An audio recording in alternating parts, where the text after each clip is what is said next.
Hello guys, నేను ఒక sister కోయంబత్తూర్లో hostel food గురించి అడిగింది, అందుకే చేస్తున్నాను. మా హాస్టల్ అనమాట. మా హాస్టల్ అయితే లిఫ్ట్ కూడా ఉంటుంది. ఇది మాది 4 ఫ్లోర్స్, సీసీ కెమెరాస్ కూడా ఉంటాయి అట్లాగా. ఇది జస్ట్ విండో వ్యూ. అన్ని హాస్టల్స్ ఇలాగే ఉంటాయని చెప్పను, బట్ మాదేంటంటే బ్రాంచెస్ ఉంటాయి. ఆల్మోస్ట్ కోయంబత్తూర్లో 21 బ్రాంచెస్, సంథింగ్ 20 to 30 బ్రాంచెస్ దాకా ఉన్నాయి. అన్నీ ఇట్లానే ఉంటాయి. జెంట్స్కి వేరేగా ఉంటాయి, గర్ల్స్కి వేరేగా ఉంటాయి. సేమ్ నేమ్తో గర్ల్స్కి బాయ్స్కి సేమ్ డిఫరెంట్ బ్రాంచెస్ ఉంటాయి అన్నమాట. ఆల్మోస్ట్ కోయంబత్తూర్లో దగ్గర 30 బ్రాంచెస్ దాకా ఉన్నాయి ఇవి. బట్ అందులో మాదొకటి. ఫ్రిడ్జ్ కూడా అవైలబుల్ ఉంటుంది. ఇప్పుడు నేను రూమ్ చూపిస్తాను.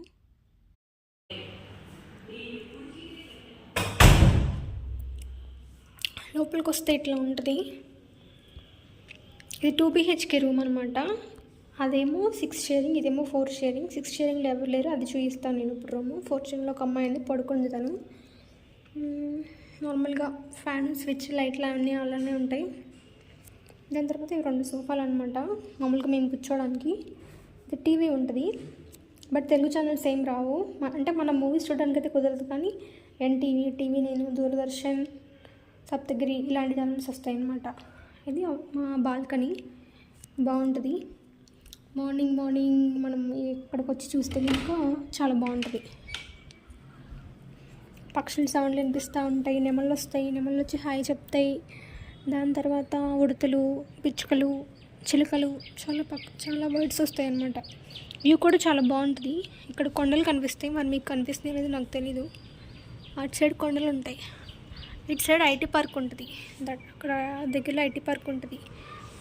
ఇది మేము వెళ్ళే రూట్. ఇట్లా ఆఫీస్కి వెళ్తాం. బాగుంటుంది, కానీ ఈ కొంచెం అడవిలానే ఉంటుంది, కానీ చాలా బాగుంటుంది ఈ ప్లేస్. మరీ సెంటర్లో కాదు, సిటీలో కాదు. సిటీలోనే కానీ అంటే రోడ్డు మీదకి కాదు, కొంచెం లోనికి ఉంటుంది. బాగుంటుంది ప్లేస్, మంచిది.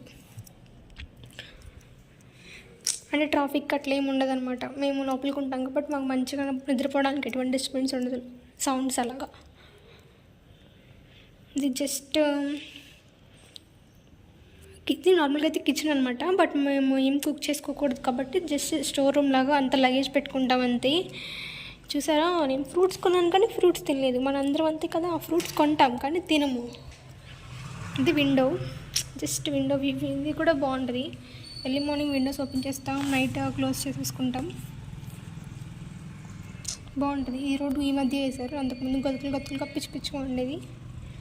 వీళ్ళు ఏంటంటే రోడ్లు వేస్తారు, మళ్ళీ తీసేస్తారు.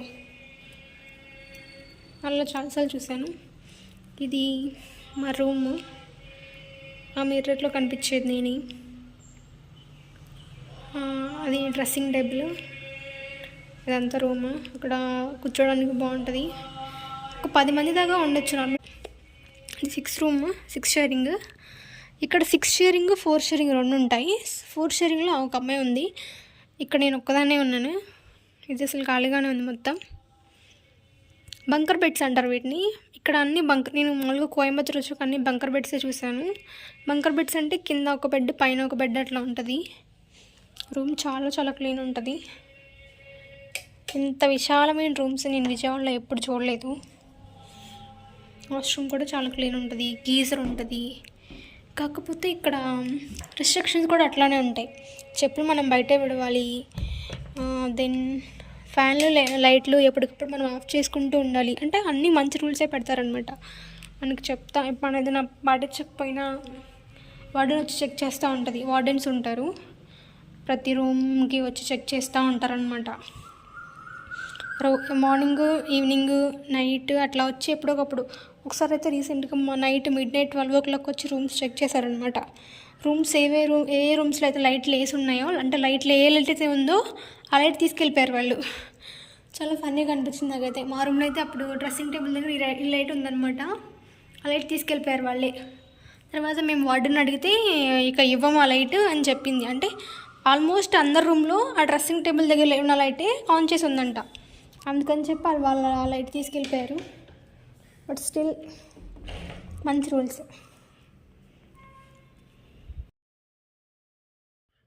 అన్ని అడ్వాంటేజెస్ కాదు, కొన్ని డిసడ్వాంటేజెస్ కూడా ఉన్నాయి. అదేంటంటే మనం అడ్వాన్స్ కట్టాలి. అడ్వాన్స్‌తో పాటు 2000 ఎక్స్ట్రా కట్టించుకుంటారు. లైక్ మెయింటెనెన్స్‌కి అట్లాగా. అడ్వాన్స్ తిరిగి రావాలంటే నువ్వు ఈ మంత్ 31st వెకేట్ చేస్తున్నావంటే ఈ మంత్ ఫస్ట్‌నే నువ్వు నోటీస్ పెట్టి ఒక లెటర్ ఉంటుంది. దాని మీద సంతకం చేయాలి. నువ్వు ఫస్ట్ తారీఖున కాకుండా సెకండ్ తారీఖున అది నువ్వు వార్డెన్‌కి ఇన్ఫార్మ్ చేసినా కూడా నీకు ఆ రిఫండ్ రాదు. అంటే అడ్వాన్స్ నీకు ఇవ్వరనమాట. అదొక స్ట్రిక్ట్ రూల్ ఇక్కడ అందరూ పాటిస్తారు. ఎందుకంటే ఇది బ్రాంచెస్ ఉన్నాయి కాబట్టి అందరినీ కొంచెం ఒక స్ట్రిక్ట్‌గా అంటే ఒక రూల్స్ పెట్టడం కోసం ఇదొక మెయింటెనెన్స్ అనమాట. ఆల్సో పొంగలప్పుడు హాస్టల్ క్లోజ్ చేయరు కానీ ఎవ్వరు ఉండరు. పొంగల్‌కి, దివాళీకి 2 మెయిన్‌గా ఇక్కడ పొంగల్, దివాళీ అప్పుడు మ్యాక్సిమం అన్ని హాస్టల్స్‌కి ఫుడ్ ఉండదు ఆ టైంలో. పొంగల్‌కి ఒక 3 డేస్, దివాళీకి ఒక 2-3 డేస్, దసరాకి 1 డే అనుకుంటా. అలాగే అన్ని హాస్టల్ రూమ్స్ ఇట్లానే ఉండవు. మా ఫ్రెండ్స్ ఉన్నారు కొంతమంది తెలుగు వాళ్ళే. వాళ్ళు వేరే హాస్టల్స్‌లో ఉంటున్నారు. వాళ్ళకి ఎట్లా ఉంటాయి అంటే మన విజయవాడలో లాగానే నార్మల్ బెడ్సే ఉంటాయి. కానీ చాలా తక్కువ మందికి. మోస్ట్లీ బంకర్ బెడ్సే ఉంటాయి. ఏదైనా ఒక 10% అట్లాగా, ఒక 1%, 10% అట్లాగా నార్మల్ బెడ్స్ ఉంటాయంట. బట్ రూమ్స్ చాలా చిన్నగా ఉంటాయంట. కంపేర్ టు మా మా హాస్టల్ కొంచెం కాస్ట్ కూడా ఎక్కువే. నేను ఇంకా ఫస్ట్ ఇక్కడ జాయిన్ అయ్యాను కాబట్టి ఇంకా ఇక్కడే ఉండిపోయాను. ఇంకా ఫుడ్ వీడియోస్ కూడా అడిగారు. నేను ట్రై చేస్తాను పెట్టడానికి. మీలో ఎవరైనా కోయంబత్తూర్ హాస్టల్కి రీలొకేట్ అవ్వాలనుకుంటే నేనున్న హాస్టల్ నుండి పీజీ కావాలనుకుంటే కమెంట్ చేయండి. నేను నాకు తెలిసిన డీటెయిల్స్ షేర్ చేస్తాను.